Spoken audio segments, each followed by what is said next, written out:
ఒక చిన్న విషయం అనిపిస్తుంది, కొందరు నవ్వుతారు కూడా. కానీ కోతుల సమస్య చాలా పెద్ద సమస్య అయింది. అది మా వికారాబాద్ జిల్లాలో ప్రత్యేకంగా. అయితే నేను ఎన్నో ఏళ్ల సంది దీని మీద ప్రయత్నం చేస్తున్నా. దీన్ని ఎట్లా పరిష్కారం ఏందది ప్రభుత్వాలు కూడా ఎంతోమంది మాట్లాడినరు, మాజీ ముఖ్యమంత్రి కూడా మాట్లాడినరు. కానీ ఇప్పటి వరకు పరిష్కారం అయితే కాలేదు. లక్షలాది కోట్లు ఉన్నాయి.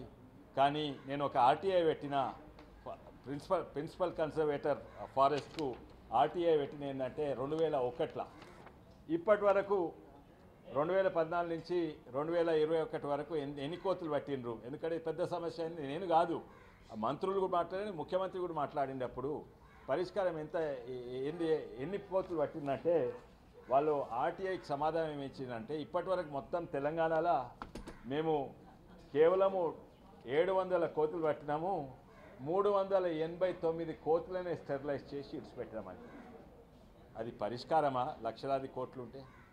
కానీ లక్షలాది మంది రైతాంగానికి సమస్య, కోట్లాది విలువైన పంటలు పోతున్నాయి. ఇంతకుముందు కోతులు అంటే ఏదో అరటి పండ్లో అరటి తోటనో లేకుంటే కూరగాయలనో లేకుంటే పండ్లను తెంపేది.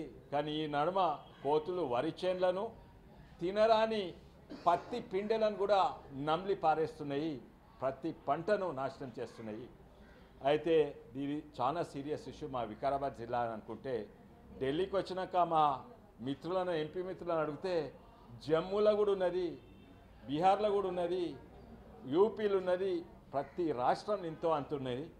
కొన్ని జాగాలల్లో ఈ సమస్య కోతులు కాదు, అడవి పందులు, కొన్ని జాగాల నీళ్ళుగా ఇవన్నీ ఉన్నాయి.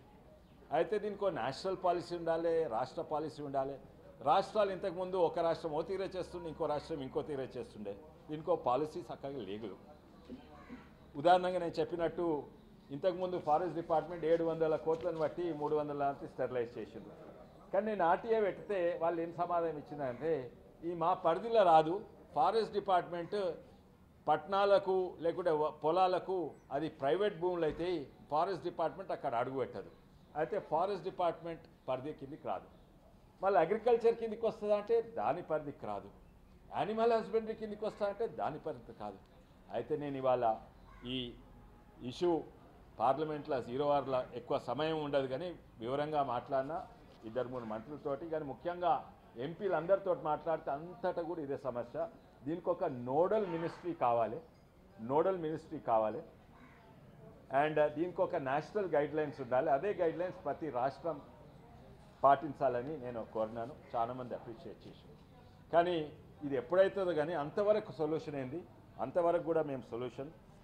ఇప్పుడు మన తెలంగాణ మీ అందరు కూడా తెలుసు, సర్పంచ్ ఎలక్షన్స్ అవుతుంది. మాజిల్లా కాదు, సిరిసిల్లాల. ఈయన అంటుండు నేను కోతుల సమస్య, ఊరోళ్ళు అంటుండు కోతుల సమస్య పరిష్కారం చేస్తే మేము సర్పంచ్ చేస్తాం. ఇక్కడనే కాదు, మొత్తం యావత్ తెలంగాణలో పార్టీలను పక్కకు పెట్టి నిజంగానే ఓ తీరే సంతోషము ఏంటంటే ఏకైక యునానిమస్గా సర్పంచ్ ఎలక్ట్ చేయాలి. కానీ ఈ సమస్య అన్ని పార్టీలు కలిసి, నేను బీజేపీలో ఉన్న ప్రభుత్వంతో కలిసి పనిచేయదలుచుకున్నాను. కలెక్టర్ గారితో మాట్లాడినాను. వారు మాకు అనుమతి ఇస్తా అన్నారు, ఏంటంటే పడుతందుకు తీసుకుపోయి ఇడుస్తందుకు. కానీ దీనికి స్టెరిలైజేషన్కు వాటికి చాలా ఖర్చు అవుతుంది. ఒక కోతికి 500 నుంచి 2000 రూపాయలు అవుతుంది. దీన్ని ఎవరు పెట్టాలి? లక్షలాది కోట్లు ఉన్నాయి. అయితే ప్రభుత్వం దగ్గర పైసలు లేవు. ఇప్పుడు ఉన్న ముఖ్యమంత్రి చెప్పిండు మా దగ్గర పైసలు లేవు, పాతోడు వచ్చి అన్న దోసుకుపోయిండు, ఇవన్నీ కూడా చెప్పిండ్రు. అయితే దీని పరిష్కారం ఉన్నది. కనీసం ఫస్ట్ ఎక్స్పెరిమెంట్ మా వికారాబాద్ జిల్లాని నేను చేయబోతున్నాను. ఇది అన్ని జిల్లాలు కూడా పాటిస్తాయని నేను అనుకుంటున్నాను. మళ్ళీసారి మీడియా మిత్రులందరికీ కూడా ధన్యవాదాలు. ఈ ఇష్యూ చాలా ముఖ్యమైన ఇష్యూ, మీరందరూ కూడా తీసుకుంటే చాలా మంచిదని నా కోరిక. నమస్తే.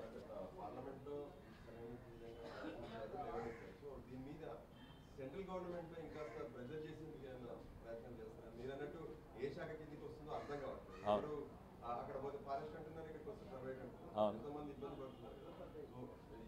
మీరు ఆల్రెడీ ఏదన్నా ఒక నోడల్ ఏజెన్సీని అగ్రికల్చర్ డిపార్ట్మెంటా ఎవరో తీసుకోగలుగుతారు. అయితే ఫారెస్ట్ డిపార్ట్మెంటా ఎక్స్పర్టైజ్ దేశంలో ఉన్నది. ఇంతకుముందు పట్టి తీసుకోయినరు, స్టెరిలైజ్ చేసి వదిలినరు. కానీ ఫార్మా కంపెనీస్ తోటి మాట్లాడుతుంది. ఇంతకుముందు స్టెరిలైజేషన్ అంటే ఆపరేషన్ చేయాలి, కానీ ఇప్పుడు ఇంజెక్షన్లు దొరుకుతున్నాయి.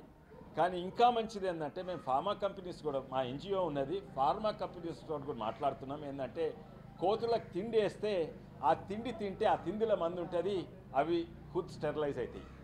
అయితే ముఖ్యంగా ఇది మా వికారాబాద్ జిల్లాలో పరిష్కారం ఈజీ, ఎందుకంటే మా దగ్గర అడవులు చిన్నగా ఉన్నాయి, తక్కువ ఉన్నాయి.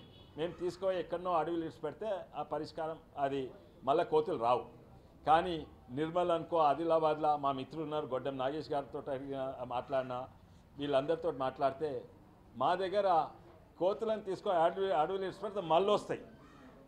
అయితే అక్కడ వాటిని లాంగ్ టర్మ్ సొల్యూషన్ ఉంటుంది, షార్ట్ టర్మ్ సొల్యూషన్ కూడా. నేను యాక్చువల్లీ ఇవాళనే ఢిల్లీలోనే మా ఇంట్లోనే ఒక టెస్టింగ్ చేస్తున్నాను, ఎందుకంటే ఎన్నో యంత్రాలు తయారు చేసినాం, మేము చేసిన యంత్రాలని ఫెయిల్ అయినాయి.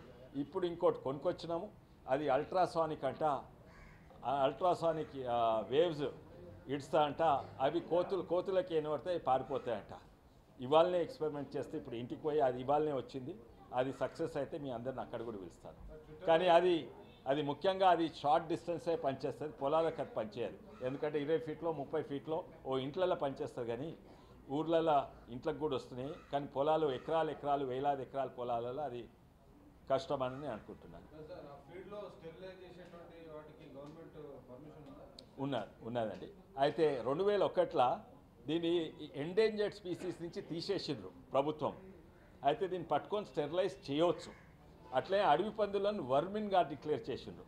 వర్మిన్గా అంటే తుపాకీ తీసుకొని కొట్టవచ్చు కూడా, కానీ కోతులను కొట్టరాదు, కానీ స్టెరిలైజ్ చేయవచ్చు. ఏమండి? అవును, న్యూఢిల్లీలో పెద్ద సమస్య, మా ఇంట్లో కూడా పెద్ద సమస్య ఉన్నది. అవును, చేయాలి. నేను అనుకుంటే అందరు ఏకభావంగా ఉన్నారు, ఎంపీలు అందరు కూడా దీని మీద. నేను అనుకున్న తొందరగానే ఒక గైడ్ లైన్స్ వస్తాయి, ఓ నోడల్ మినిస్ట్రీ కూడా వస్తాయి. అండ్ ఈ గైడ్ లైన్స్ ముఖ్యంగా ఇది సెంటర్ ముఖ్యంగా రాష్ట్రాలే ఓ గైడ్ లైన్స్ ఫాలో అవుతాయని నేను అనుకుంటున్నాను. నమస్తే, థ్యాంక్ యూ.